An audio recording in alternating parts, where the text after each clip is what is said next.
From someone who was initially considered by many to be an easy contender for one of the best characters in the game to an obscure low-high tier or even maybe mid-tier, Olimar's fall from grace was a slow and steady one throughout Ultimate's timeline, and though he still manages to garner set wins for players like Shuton and Dabuz, Prevailing Wisdom knows how much, or rather how little presence he has, both competitively and literally. Look how cute and small he is. Olimar is one of those weird fighters next to Pikachu where they're really good but lack the popularity that one would expect them to have in proportion to their strengths. Although granted, Olimar is now considerably worse than Pikachu in many aspects, but he has a very interesting story. So for our next episode of Why No One Plays, we'll be discussing the Pikmin plucker himself.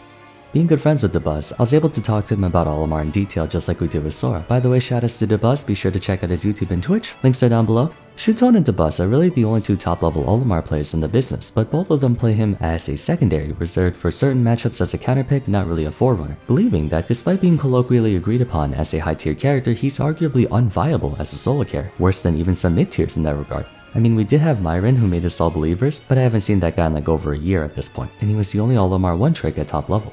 That's kind of the thing about the character. He's very polarizing, demolishing half the cast while getting equally demolished by the other half. And with the current development of Ultimate's meta, matchup resilience is the cornerstone of a character's viability. For example, what makes Rob a top tier? Because he has a robust matchup spread owing to his various tools. What makes Sonic one of the best characters in the game? Because whether fighting a swordy, a zoner, a rushdown, a glass cannon, a heavyweight, he can default to basically the same game plan for all of them and win, with only minute adaptations that he needs to do based on the player he's up against. I don't know how many of you saw Proof Block's video on Smash entering late game meta, but he made a nice video on how many matchups there are in this game and how the rate of players exploding off a single mistake is so high that extremely safe and easy characters like Game & Watch, Cloud, and Minmin will start to pop up more frequently to handle unpleasant matchups. Meanwhile, very high demand fighters like Shulk are falling off on account of the need to micromanage, and if there's ever a character who embodies micromanagement, it is without question Olimar.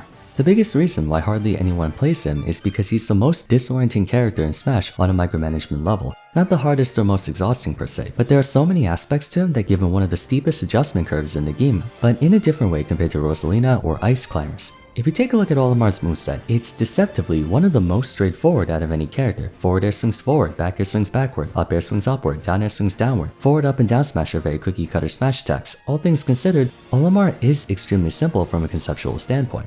Complicating his gameplay is, of course, the fluctuating properties of those simple moves. Most of Olimar's relevant attacks make use of his Pikmin, which he can hold up to 3 at a time. He has 5 different Pikmin types: red, yellow, blue, white, and purple. In case you're not brushed up on what each one does, red Pikmin deal more damage on their attacks but have weaker throws. Yellow Pikmin have larger hitboxes, and being electric, they induce more hit lag, causing them to be safer on shields despite not dealing as much damage as red. Blue Pikmin have more damaging throws, significantly more damaging throws at that. White Pikmin have incredibly weak attacks, but significantly longer grab and throw ranges, and deal far more latch damage. Finally, purple Pikmin have incredible damage and knockback, but have the lowest effective range of the 5 and can't latch onto enemies. This effectively quintuples the number of moves Olimar has. He has 5 forward airs, 5 back airs, 5 forward smashes, 5 side Bs, 5 grabs, 5 throws, so on and so forth. Each of them have vastly different purposes, to the point where a red Pikmin forward air and yellow Pikmin forward air can't even be considered the same move, despite having the same animation. One has bigger hitboxes, the other deals more damage and therefore has more safety on shield. Or for example, since red Pikmin have weaker throws, they're actually better for throw combos, while blue Pikmin is better for kill throws. So there's a lot of inherent differences in moves between Olimar's Pikmin that you have to be aware of. Now, Olimar isn't the only character with fluctuating properties and moves. By that logic, Shulk also has quintupled the number of moves given he has 5 Monado arts that fundamentally change the properties of himself and said moves. But what makes Shulk relatively more intuitive than Olimar is that 1, Monado arts affect everything consistently across the board. For example, when using Smash Art, he loses damage output but gains immense kill power, of course at the cost of being vulnerable himself. However, this translates to everything, normals to specials to throws. Olimar's red Pikmin, for example, is quite strong without sacrificing range the way purple Pikmin do, but they have the weakest throws. Same goes with purple Pikmin, only the attacks are stronger, the throws don't change, so he doesn't really have consistent properties like Shulk or Steve do. One more thing is that unlike those two, the attributes of Olimar's moves change between uses. Anytime you use a Pikmin-related attack, he cycles through his Pikmin lineup, which means you can't spam moves with the same Pikmin over and over. If you use forward air with a red Pikmin and then use forward air again, it won't use the same red Pikmin, it will use the next one, be it blue, yellow, what have you.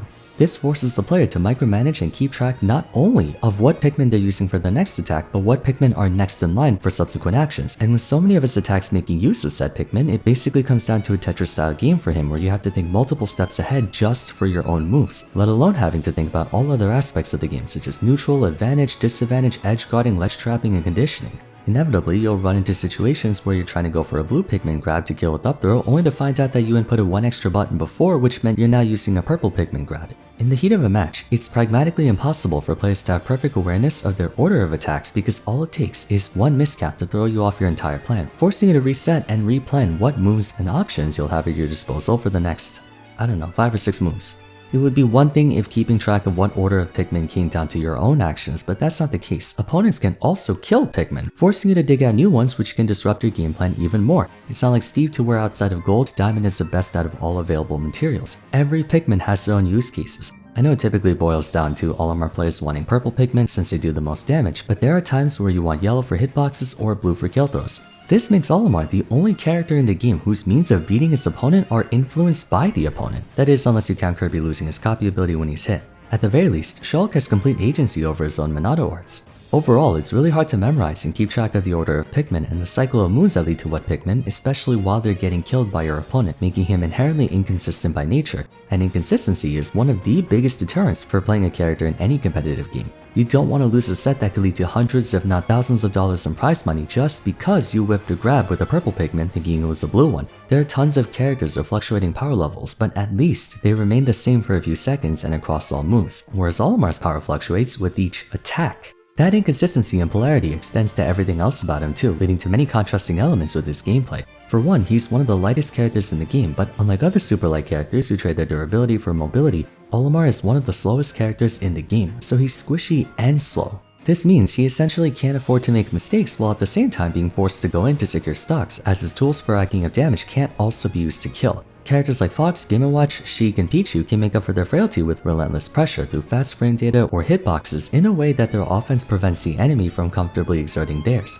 Olimar can't really smother opponents. Moreover, since he's so good at racking up damage, that actually backfires on him, since he gives his opponent access to rage more often. It's not unusual for Olimar to get his opponent to 150% before going for the kill, but that also means he can get annihilated during his attempt to close out that stock. His awkward combination of physics and frailty also make it arduous for him to fight opponents with a safe game plan. In other words, Olimar wants his opponent to interact with them and has a very hard time fighting characters with a reason not to. At the same time, he also struggles against opponents who want to constantly interact with you because if he's getting pressured non-stop, he can't play his game. This can cause him to have a very wonky matchup spread with no consistency when it comes to fighting classes of characters. For example, against rushdowns, he does very well against Pichu and Sheik, but does poorly against Terry and Roy. Against Swordies, he beats Violet, but gets smoked by Cloud and Aegis. Against Owners, he famously trashes on Samus and can do well against Duck Hunt, Toon Link, and Young Link, but he loses to regular Link. Against General Fighters, he breaks Ness and Palutena in half, but gets crushed by Mario and Rob. There's no rhyme or reason to any of his matchups, preventing him from forming a set game plan against this group of characters and that group of characters. Every matchup basically devolves into how much Pikmin toss affects the opponent. The reason he beats Samus is because Pikmin can secret service a charge shot and missiles for Olimar, and with that being the quintessential aspect of Samus's gameplay that kind of ruins everything for her. Another common stipulation is if the character can easily shrug off Olimar's Pikmin once they're on them. Cloud is one of Olimar's hardest matchups because Neutral Air covers the entirety of Cloud's body and does enough damage to kill all of them, plus Cloud has massive disjoints, he has incredible speed, and he also has a reason to just never interact with Olimar and spam back air. Link beats Olimar thanks to his neutral air being a very easy way to get Pikmin off of him, plus his bomb has an active collision detection which can also make it hard for Olimar to do his thing. Anyone with a reflector or anti-projectile tool like Wolf, Rosalina, or Incineroar can render most of Olimar's safe pressure useless, forcing him to go in and fight against enemies more equipped to fight than he is. And though to his credit he has fantastic normals if we go by frame data, safety on shield, coverage, and damage, especially with purple, he doesn't have the mobility to use them to the fullest extent. Every time Olimar wants to use an aerial, he has to hard commit to it. What's funny is that Olimar's aerials are very akin to Roy's when it comes to hitboxes and style of attack, but he lacks Roy's movement capability to do the same thing that he does. If Olimar was a fast faller, his forward and back air would be busted. Final polarizing aspect would be how strong he is with the right Pikmin and how helpless he is with the wrong or no Pikmin. Due to his frailty and floating nature coupled with no easy way to shrug off enemy pressure himself, Olimar is one of the easiest characters to keep in disadvantage once he's put in it. Without Pikmin, he's completely defenseless in the air outside of neutral air, and sometimes having Pikmin can be a disadvantage when trying to recover, since additional Pikmin shortens the recovery distance, so you might have to jettison your double or triple purples just to get back on stage, requiring you to fish for them all over again. Imagine a world where Steve has to discard his diamond tools to recover back to stage. That would actually make him balanced. These inconsistencies ultimately result in many players feeling disillusioned by the character. Most players have the idea that Olimar is a zoner when they look at him, especially if they remember him from Brawl. Olimar isn't really a zoner in this game though. Sure, he can throw Pikmin at you non-stop to rack up damage, but eventually he has to go in to kill you. He has no way of threatening your stock from a far enough distance. Olimar may have some anti-zoning tools thanks to his Pikmin, but he himself can't really zone. I was one of those people actually. I always thought Olimar was a zoner, but after Dabuz explained it to me a bit, it made a lot more sense. It's funny that Olimar's at his strongest when actually fighting. If you're hitting your opponent, they can't shake off Pikmin lashed onto them, which is often what leads to 2 or 3 hits amounting to over 80% of damage when you have a white Pikmin attached to them and are smacking them with double up smash up air. Simply throwing Pikmin doesn't do enough the same way Samus, Mewtwo, or Wii Fit Trainer can just spam neutral B until the end of time. Everyone approaches him with the mindset that he's a zoner, only to be sorely disappointed when they find that he's not actually one. Moreover, Olimar has details that aren't really explicitly told to the player, one of which being stuff like when Pikmin latch onto an opponent, the damage they suffer intervally actually causes them to have laggier jump squats, landings, and they suffer more hit lag when struck by attacks. I'm being serious, taking damage from Pikmin can cause your frame 3 jump squats to actually be laggier. It may seem insignificant, but that's stuff that would be really nice for prospective Olimar players to know. Additionally, following the nerfs to him in 3.1, his hurtbox actually extends beyond his physical body, which can make him get hit by stuff he really shouldn't have. That disillusionment gets compounded by the aforementioned inconsistencies and micromanagement that comes with playing him. Unless you know about it ahead of time, knowing that Olimar has different grab ranges with different amounts of end lag based on what Pikmin he's throwing and how many he has can deceive people into thinking he always has that grab range when in reality it's only if certain conditions are met. So in a way, Olimar kind of lies to the player. He's one of the least intuitive characters in the game, and with first impressions being lasting impressions, people might drop him quickly after finding out he's not who they expected him to be. You would expect Olimar to be fast because he's squishy just like Pikachu, Fox, and Sheik, but he isn't. You would expect Olimar to be a zoner because he attacks the Pikmin, not himself, but he's more of a brawler or grappler who just happens to use his weapons as projectiles on occasion. It's very misleading. One more thing that I think is worth mentioning is that Olimar kind of fell off in the meta. Contrary to what his varying properties based on Pikmin might imply, he's very straightforward both in moves and game plan. There's not much fancy tech you could do with him, even though it looks like you would have a lot. Meanwhile, Ultimate has been steadily evolving, even after they stopped doing patches, with players discovering new things about their characters all the time. Also, he kind of got power crept too.